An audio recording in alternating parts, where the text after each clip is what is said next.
예전 한 성도님의 임종을 준비하는 예배를 드리기 위해 방문하였습니다. 그런데 가족 중 한 분이 아버님께서 며칠 전 하늘의 열린 문을 보시고 큰 용기를 얻으셨다고 말씀하십니다. 그 말을 듣고 참 감사했습니다.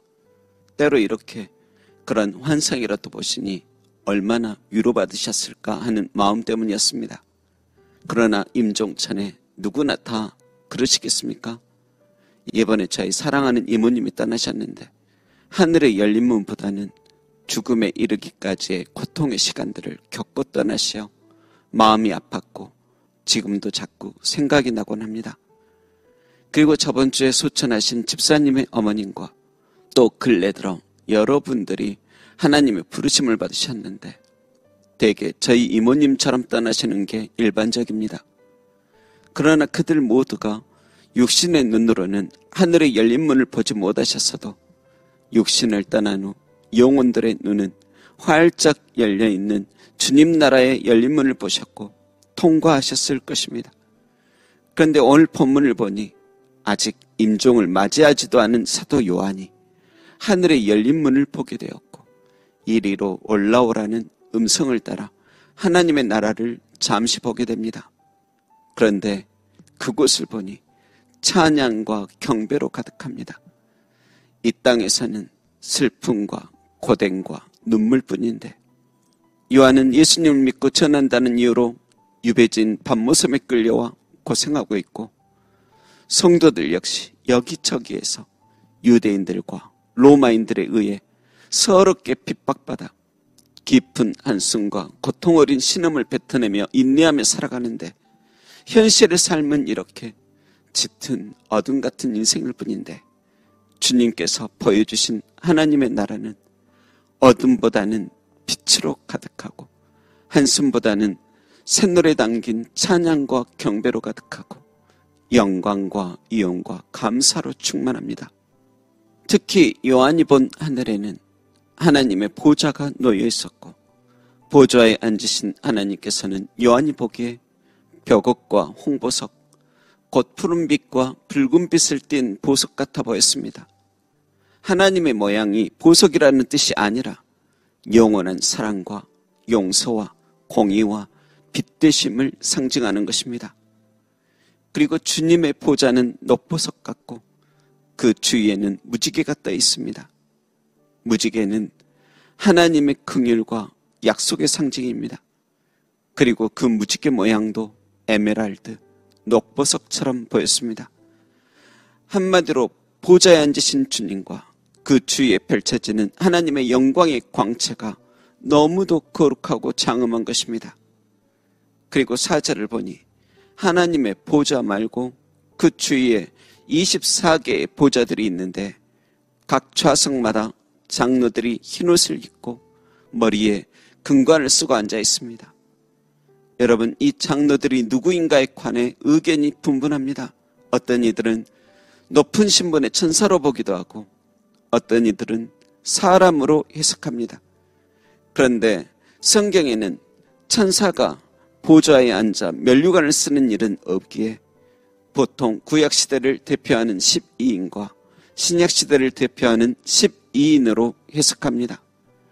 그리고 24보좌에는 남들보다 훨씬 특출난 어떤 누가 특별히 무엇을 잘해서 그 자리에 앉아있기보다 죄와 허물로 죽은 우리 오직 그리스도의 은혜로 살리셨단 말씀하셨듯이 구원을 입은 자 중에 누군가가 대표로 뽑혀 거저주신 은혜로 보좌에 앉아있다고 보는 게 타당한 것 같습니다. 그래서인지 24 장로들은 내가 당연히 이 자리에 앉을만 하고 면류관을 쓰기에 합당한 사람이라는 생각 자체가 없습니다. 10절, 11절에도 보면 이렇게 말씀합니다. 24 장로들이 보좌에 앉으신 이 앞에 엎드려 세세토록 살아계시는 이에게 경배하고 자기의 관을 보좌 앞에 드리며 이르되 우리 주 하나님이여 영광과 존귀와 권능을 받으시는 것이 합당하오니 주께서 만물을 지으신지라 만물이 주의 뜻대로 있었고 또 지으심을 받았나이다 하더라. 여러분, 24 장로들은 하나님의 보좌 가까이 앉았다 해서 그 자리에 앉아 거드름만 피고 있지 않습니다. 마치 약속이 난 것처럼 모두가 황송하여 하나님 보좌 앞에 엎드립니다.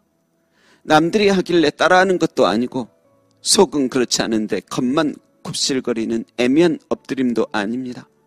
진정 그 영혼 전체가 전적으로 감격하여 자발적으로 드리는 겸손한 엎드림입니다.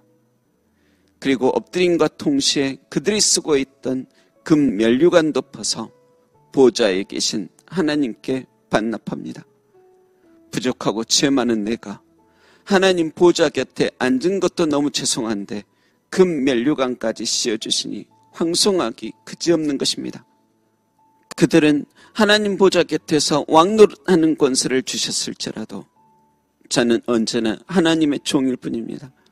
하나님을 향한 사랑과 충성은 영원토록 변치 않을 것입니다. 주께서 저를 지으시고 구원하시고 은혜 주시지 않았다면 여전히 저는 아무것도 아닌 피조물 중 하나일 뿐입니다 하는 그런 마음인 것입니다. 그리고 또 하나님 보좌 옆에는 24장로님들 외에 4생물이 있습니다. 4생물 중 첫째 생물은 사자 같습니다. 둘째 생물은 송아지 같고 셋째 생물은 얼굴이 사람 같습니다. 그리고 넷째 생물은 날아가는 독수리 같습니다. 여러분, 지금 요한은 계속 반복하여서 무엇 같아 보인다는 표현을 쓰고 있습니다. 다시 말해 그들이 정말 사자이고 송아지나 독수리가 아니라는 것입니다. 왕중왕 하나님을 수행하는 존재들이 사자처럼 강하며 송아지처럼 희생하고 섬기며 사람처럼 지혜롭고 독수리처럼 초월적이다라는 뜻입니다. 그리고 이들에게는 각각 6개의 날개가 있는데 그만큼 하나님의 일을 하는 데 있어서 신속합니다. 또 이사야 6장 2절에 이사야 선지자 역시 6날개 달린 스랍의 모습을 보았는데 그들은 하나님 앞에서 섬길 때 2날개로는 날고 2날개로는 하나님의 얼굴을 차마 배울 수 없어 자신의 얼굴을 가리고 나머지 2날개로는 자신의 발을 가리며 겸손히 섬기고 있었습니다. 그렇듯 아마 요한 앞에서도 그와 비슷한 모습으로 주 앞에서 섬기고 있었을 것입니다. 여러분, 사도 요한이 이 영광스럽고 복된 모습을 보고 무엇을 느꼈을까요? 당시 요한의 눈앞에서는 거처당하는 여러 교회들의 모습이 아른거리고 홀로 외딴 곳에 유배당해 외롭고 지쳐있는 자신의 모습을 보면 자괴감과 답답함만이 몰려왔을 텐데 주께서 보여주신 열린 문과 보좌에 계신 하나님, 그리고 24장로와 4생물의 겸손하고도 은혜를 아는 모습은 지쳐있는 자신과 성도들을 위로하고 평강 주기에 충분했을 것입니다. 여러분, 우리도 종종 이 땅의 어둠과 고통만을 보고 절망할 때가 많지만 이렇게 우리 앞에 하늘의 문이 열려있음을 기억하고 살아갔으면 합니다. 그리고 언젠가 하나님 앞에 우리도 24장로님처럼 엎드려 금면류관 돌려드리며 오직 주의 은혜입니다 고백하며 새 노래 부르게 되기를 주님의 이름으로 축원합니다. 기도하겠습니다. 하나님, 연약한 내 영혼의 눈이 활짝 열린 하늘문을 바라보길 원합니다. 힘들고 지친 인생살이 속에서 주여 함께 하시고 우리를 긍휼히 여겨 주옵소서. 24장로와 내 생물 같은 겸손함과 은혜를 아는 마음이 내 영혼에 스며들게 하옵소서. 감사드리며 예수님의 이름으로 기도합니다. 아멘.